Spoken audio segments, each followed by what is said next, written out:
I think we're all here for the same reason.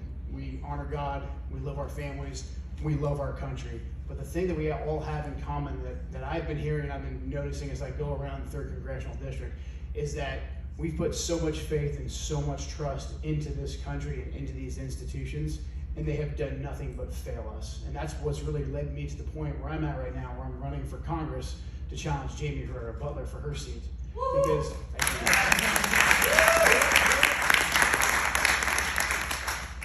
but all of us love this country, we love everything that it's provided for us, so we put a lot of faith into our institutions, and we focused inward. We focused on our faith in God, on our families, and on our communities. And that was the right thing to do. That was the right thing to do for many, many years. That provided me an amazing childhood right here in this area. That let me grow up to honor this country and want to go serve it. So I spent a little bit over 20 years in the United States military, in the Army, because I was always just deeply inspired by everything this country had to offer and everything that this country stood for. So I enlisted in the Army when I was 18, was in the military right when 9/11 happened, and got to go fight for our country overseas against what I believed was true, pure evil. Because I trusted in the institution, because I trusted in this country, and I still do. And I'm very proud of my service. I'm very proud of everyone who served with me. And so I saw the best of America, but I also saw the worst of America. The best is the people that come from communities just like this, from all over the country. Because I'm telling you right now, gatherings like this are happening all over the country. Gatherings like this is what produced a generation of young men and young women that have been at war now for 2 continuous decades because they believe in this country. But in this time, I also got to see the worst of what this country has to offer, the worst of what the permanent ruling class, the establishments of our institutions have to offer. They had no qualms sending us overseas to go fight wars that they lied about, wars that had no actual purpose, no actual gain for us to continue to be in. So that was a real rude awakening for me to see that the institutions that I put so much faith in, they had no issues continuing to let my friends go over and get killed and to put me in harm's way. I continued to serve because I believed in my warrior tribe. I believed in the men and women on my left and right. I believed in this country too. I believed that if someone was gonna go and fight, it might as well be me and not someone else, because I believed in communities like this, the real fabric of America. I was really disenfranchised by our politicians after the Bush years and the Obama years. President Trump brought a lot of clarity into especially foreign policy, really into politics, but he went after our foreign policy first because he had to, because our nation was at war. He called a spade a spade. He said, hey, these wars have been incredibly wasteful, and I'm going to get us out of them. We have to go and we have to take out ISIS, because ISIS is controlling multiple countries right now, and we have to eliminate that threat. But once we do, we're gonna get out. And that was music to my ears. At that point in time, I had about 15, 16 years in the military fighting the wars. And so President Trump did just that. He did exactly what he said. He gave us the authorities, he gave us the resources to go out and crush the caliphate, and we did. We defeated ISIS. And then President Trump did something very unique. He tried to get us out of those wars. And when he did, that's when the establishment, the same people that kept us in those useless wars, that created the conditions that let ISIS become an actual power that took over multiple countries, those same people, they turned against President Trump. They turned against the American people, because we're the ones that elected President Trump. We didn't elect these unelected bureaucrats. They turned against him in such a way that our troops had to stay in Iraq and Afghanistan and in Syria. And about a month after they did that, after Secretary of Defense Mattis and many other unelected bureaucrats turned against our president, my wife was killed fighting ISIS in Syria. So that was a huge, it was the most tragic thing that's ever happened to me. It was the most traumatic thing that's ever happened to me. She blessed me with 2 young sons who are obviously still with me to this day. But that was my wake-up call, that I needed to start speaking out against the establishment, against what the permanent ruling class had done to this country. So I started working with President Trump. I told him, hey, I think you got it right. You have a vision for how our foreign policy should work, and the American people hired you to implement that vision, and you were being backstabbed by these unelected bureaucrats, the permanent ruling class, the same people that started these wars, the same people, the same machinery that gutted out the US economy, that shipped our manufacturing overseas, that cut sweetheart deals for Wall Street, that took care of the technocrats and the billionaires, but were eager to watch the American working class be gutted, to watch American families be absolutely gutted out by a lack of jobs, by an opioid epidemic, by the lack of a clear path to actually be able to graduate high school and provide for your family. They had no issues letting our jobs be replaced by legal immigrants, by illegal immigrants, all just to benefit the permanent ruling class. So seeing the totality of this, I started working with President Trump and his administration. I was going to go back and work in the second Trump administration in the national security realm to help implement America First foreign policies to really start cleaning out the swamp of the national security establishment. But then we all saw what happened. The permanent ruling class, these same people that benefited from these useless wars, the same people that gave a bailout to Wall Street every single time on all of our backs, these same people with their technocratic friends, they stole this election. They used the power of big tech. They used the CEOs of labor unions. They used the CEOs of business. And they told us that Joe Biden had won an overwhelming victory. And if we dare question it, we'd be labeled as terrorists and insurrectionists. And then, right here in the 3rd Congressional District, as Antifa marched in Portland, Antifa marched in Seattle, Antifa came right here to Lewis County, we had elected representatives who ran and hid like cowards. Not all of them. We've got a great sheriff here in Lewis County that didn't. But Jamie Herrera Butler, who was supposed to stand tall and was supposed to protect us, because in theory she's a Republican, right? And in theory, the Republicans are supposed to protect American families. They're supposed to enforce law and order. They're supposed to enforce our borders. They're supposed to look out for the working class, the middle class.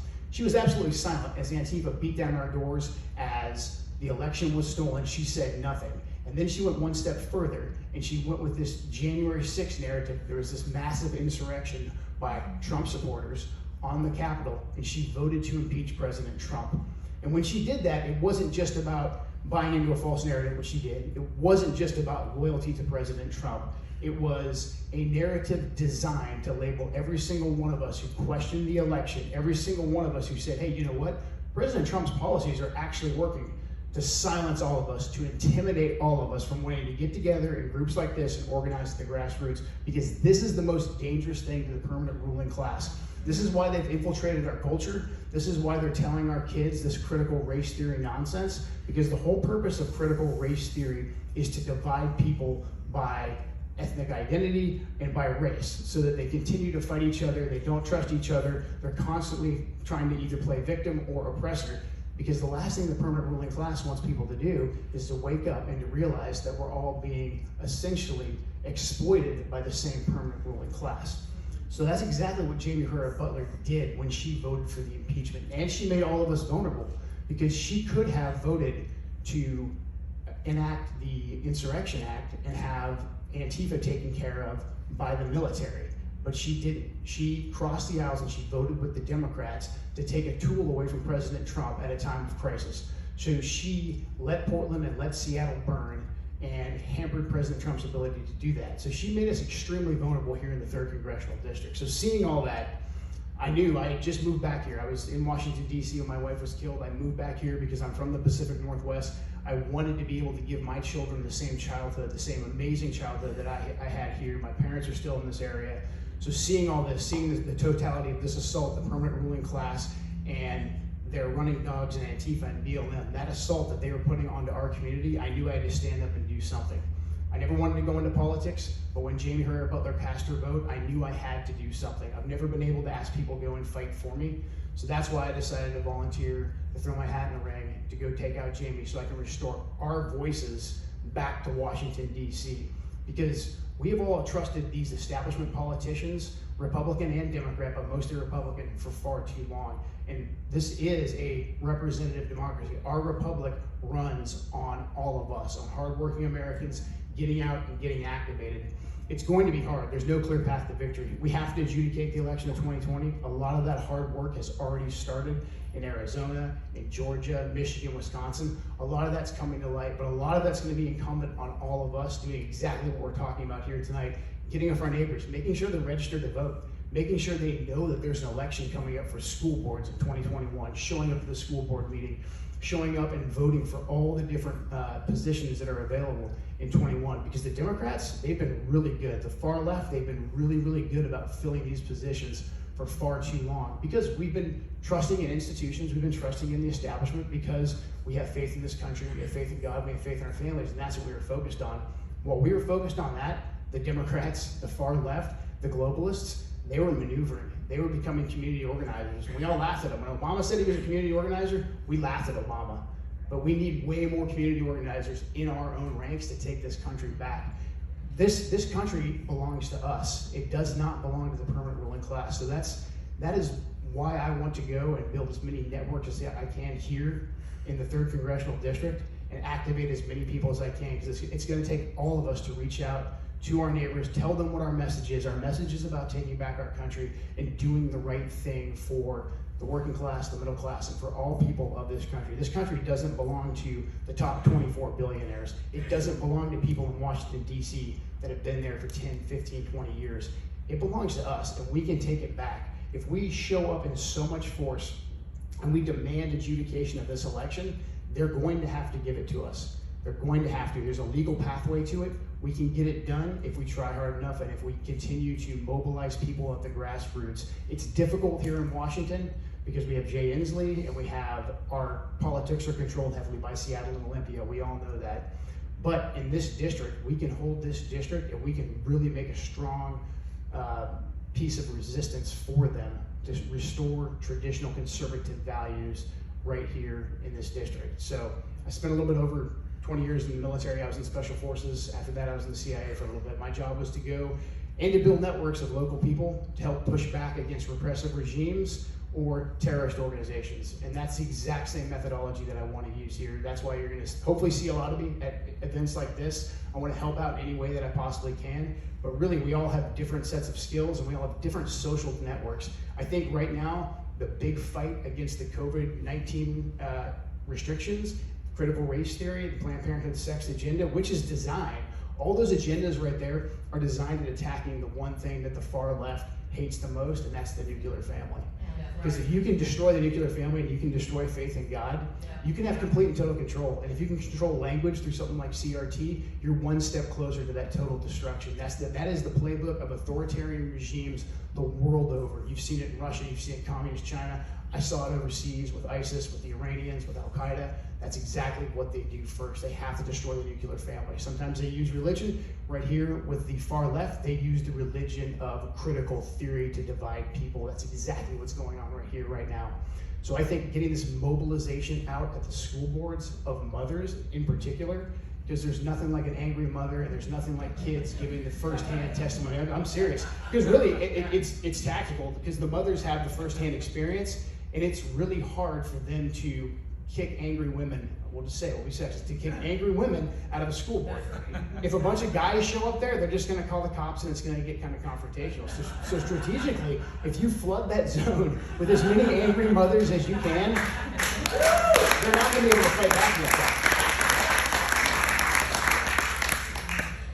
And it's the same thing at every other level. The city council meetings, we just need to be as present as possible. And then the road to victory, it starts in 21, and then in 22, we have to come out in such numbers. I don't know if we're going to be able to fix the election system here in Washington State. We're probably still going to be operating on these foolish mail-out ballots. But if we get enough people registered and trained as election observers, and then we get an actual plan to have conservatives go and peacefully gather in a legal distance at the polling stations, at the places where they're counting the votes, at the drop-off sites, they're going to feel so many eyes on them this time that they're not going to be able to cheat. They're going to have to work really, really hard to cheat. This last time, when they flooded the entire country with unsolicited mail-out ballots, it was very easy for them to cheat. Yeah. So this time, we have to make them work extremely hard for it. And then when I get into Congress, when we take the House, when we take the Senate back in 2022, we will adjudicate the full election of 2020. We will just not let that go down the memory hole into the dustbin of history. We are going to lay out all the evidence. We're going to subpoena witnesses, subpoena evidence, and lay it out for the American people, because there was plenty of other institutions that were supposed to do that job, but they ran away from it like cowards. So that's what we have to do to take our country back, and that's what I'm just honored to be here, and I'm honored to be a part of this. Obviously, I'm campaigning, and I'd like your vote, I'd like your support and all that, but I'm just extremely enthusiastic. Thank you. But I'm just honored to be here, so please let me know any way that I can help. I'm working with a great team, because it takes a team. We have Lots of volunteers here in this county already that we can hook you up with if you'd like to volunteer for our campaign. If we can support you in any way possible, election integrity is my #1 issue. The first couple dollars that I made in this campaign towards this fight, I hired a guy named Matt Brainerd. He ran data and strategy for Trump in 2020, and then he ran the election integrity project. So he's the guy that went out and found all the ballot level fraud in Georgia, in Michigan, Wisconsin, all those places. So this is a campaign, but it's also part of a movement, and it's part of a movement that all you guys are part of as well. So honored to be here. Thank you very much for having me. Where's your name? Thank you for your service.